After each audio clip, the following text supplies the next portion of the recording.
പ്രിയമുള്ളവരെ, വിശുദ്ധ ബൈബിൾ ഉൽപ്പത്തി മുതൽ വെളിപാട് വരെ നമുക്കൊന്നിച്ച് ഒരു വട്ടമെങ്കിലും വായിച്ച് ധ്യാനിക്കുക എന്ന ഉദ്ദേശത്തോടു കൂടിയാണ് ഈ പോഡ്കാസ്റ്റ് ചെയ്യുന്നത്. ഈ ബൈബിൾ പാരായണത്തിന് നമ്മൾ ഉപയോഗിക്കുന്നത് POC മലയാളം ബൈബിളാണ്. ഓർക്കുക, നാം വചനം വായിക്കുമ്പോൾ ഈശോ വചനമായി നമ്മോടൊപ്പം ഉണ്ടായിരിക്കും. മുടക്കം കൂടാതെ വചനം വായിക്കുന്നത് ഒരു നിയോഗമായി നമുക്കെടുക്കാം.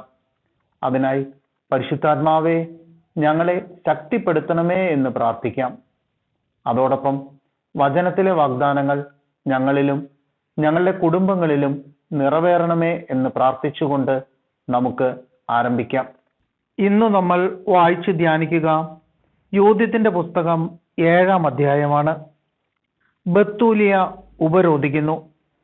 അടുത്ത ദിവസം ഹോളോഫർണസ് തന്റെ സൈന്യത്തോടും തന്നോട് ചേർന്ന സഖ്യകക്ഷികളോടും പാളയം വിട്ട് ബത്തൂലായ്ക്കെതിരെ നീങ്ങാനും മലമ്പ്രദേശത്തേക്കുള്ള പാതകൾ പിടിച്ചടക്കാനും ഇസ്രായേലിയരോട് യുദ്ധം ആരംഭിക്കാനും കൽപ്പിച്ചു.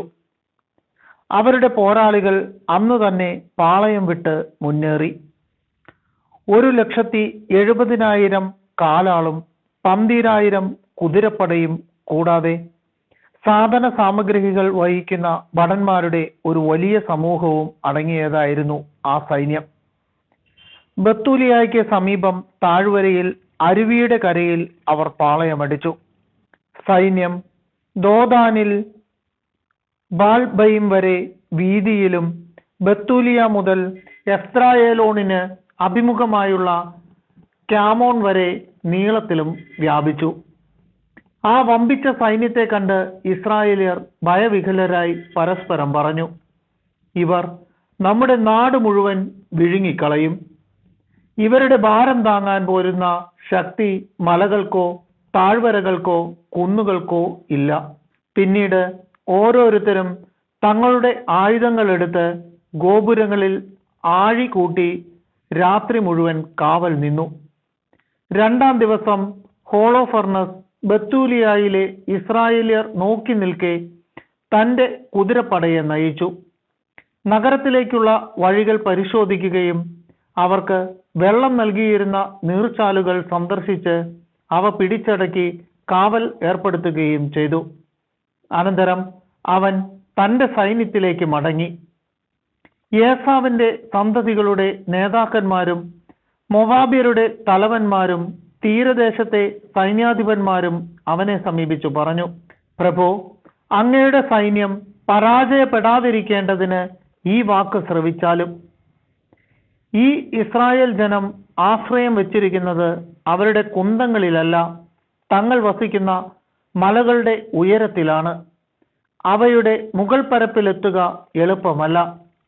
അതിനാൽ പ്രഭു, നേരിട്ടുള്ള യുദ്ധം ഒഴിവാക്കിയാൽ സൈന്യത്തിൽ ഒരാളും അങ്ങേക്ക് നഷ്ടപ്പെടുകയില്ല. അങ്ങ് പാളയത്തിൽ ഇരിക്കുക. ഭടന്മാരെല്ലാം അങ്ങയോടൊത്തുണ്ടായിരിക്കട്ടെ. മലയുടെ അടിവാരത്തിൽ നിന്ന് പ്രവഹിക്കുന്ന അരുവി കൈവശപ്പെടുത്താൻ ഈ ദാസന്മാരെ അനുവദിക്കുക. ഇവിടെ നിന്നാണല്ലോ ബത്തൂലിയായിലെ ജനങ്ങൾക്കെല്ലാം ജലം ലഭിക്കുന്നത്. അങ്ങനെ ദാഹം കൊണ്ട് അവർ നശിക്കും. അവർ നഗരം വിട്ടൊഴിയും.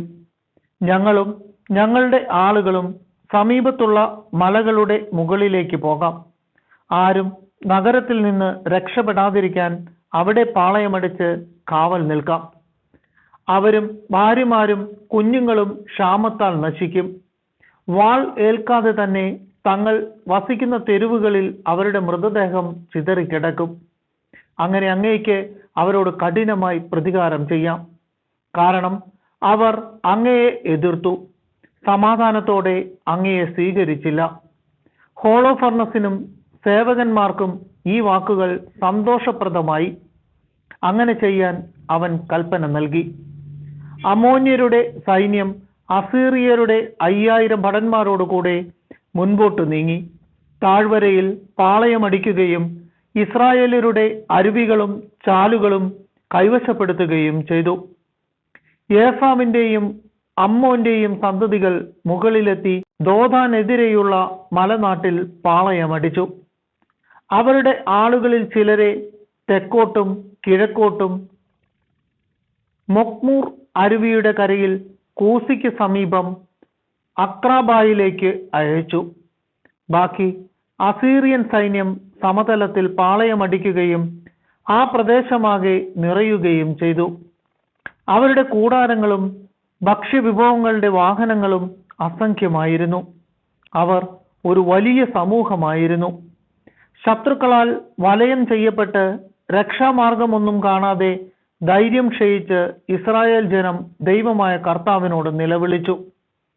കാലാളും തേരുകളും കുതിരപ്പടയും ഉൾപ്പെട്ട അസീറിയൻ സൈന്യം ബത്തൂലിയക്കാർ വെള്ളം നിറച്ചുവെച്ച പാത്രങ്ങളെല്ലാം ശൂന്യമാകുന്നതുവരെ 34 ദിവസം അവരെ ഉപരോധിച്ചു.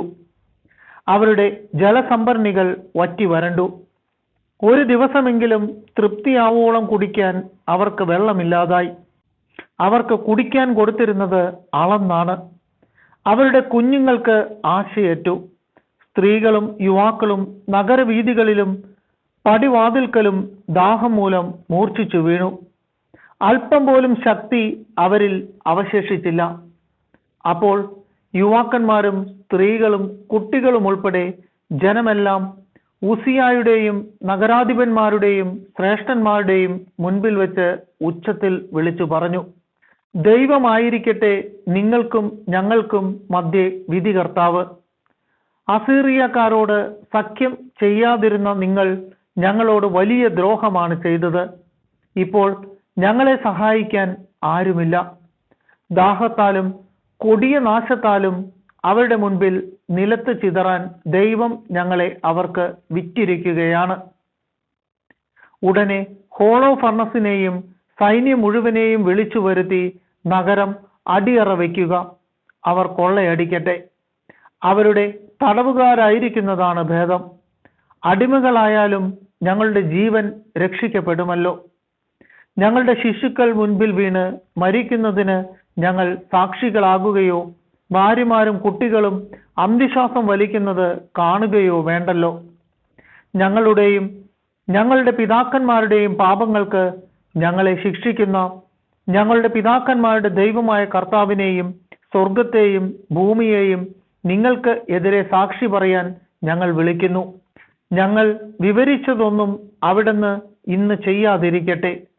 സദസ്സിലാകെ വലിയ വിലാപമുയർന്നു. അവർ ദൈവമായ കർത്താവിനോട് ഉച്ചത്തിൽ നിലവിളിച്ചു. ഉസിയ അവരോട് പറഞ്ഞു, എൻ്റെ സഹോദരന്മാരെ, ധൈര്യമായിരിക്കുവിൻ.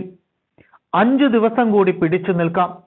അതിനു മുമ്പ് നമ്മുടെ ദൈവമായ കർത്താവ് അവിടുത്തെ കൃപ വീണ്ടും നമ്മുടെ മേൽ ചൊരിയും. അവിടുന്ന് നമ്മെ നിശേഷം കൈവിടുകയില്ല. എന്നാൽ ഈ ദിനങ്ങൾ ഒരു സഹായവും ലഭിക്കാതെ കടന്നുപോയാൽ ഞാൻ നിങ്ങൾ പറയുന്നത് പോലെ ചെയ്യാം.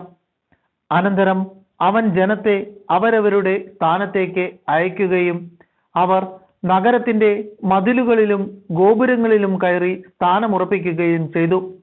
അവൻ സ്ത്രീകളെയും കുട്ടികളെയും വീട്ടിലേക്ക് അയച്ചു. നഗരമാകെ നൈരാശ്യത്തിലാണ്ടു.